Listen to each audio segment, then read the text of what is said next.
देखो, अभी तो चुनाव का पहला चरण हुआ है। जब नॉमिनेशन होता है पहला चरण होता है।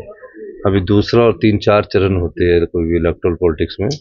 तो अभी तक हमारा ये मानना है कि हम ये तीनों बाई इलेक्शन जीतेंगे।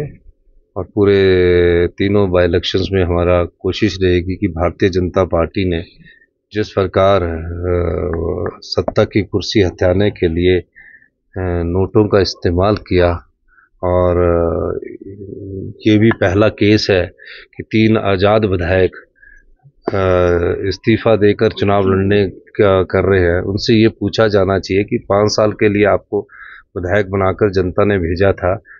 अगर कांग्रेस पार्टी उनका काम नहीं कर रही थी, कांग्रेस की सरकार उनका काम नहीं कर रही थी, तो इस बात का वो जवाब दे। वो बीजेपी में बैठ जाते थे। अब तो बीजेपी के टिकट से चुनाव लड़ रहे हैं और सरकार कांग्रेस की है, जिसको पूर्ण बहुमत की सरकार मिली। तो ये पूछा जाना चाहिए कि अगर आप जीत भी गए तो भी कौन से आपके काम हो रहे होंगे, क्योंकि सरकार तो कांग्रेस की है।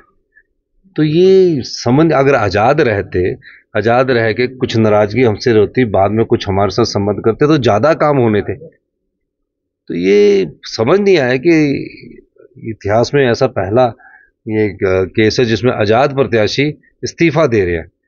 अगर कांग्रेस पार्टी के काम अच्छे नहीं थे तो वो कांग्रेस को छोड़कर बीजेपी के साथ विपक्ष में बैठ जाते हैं।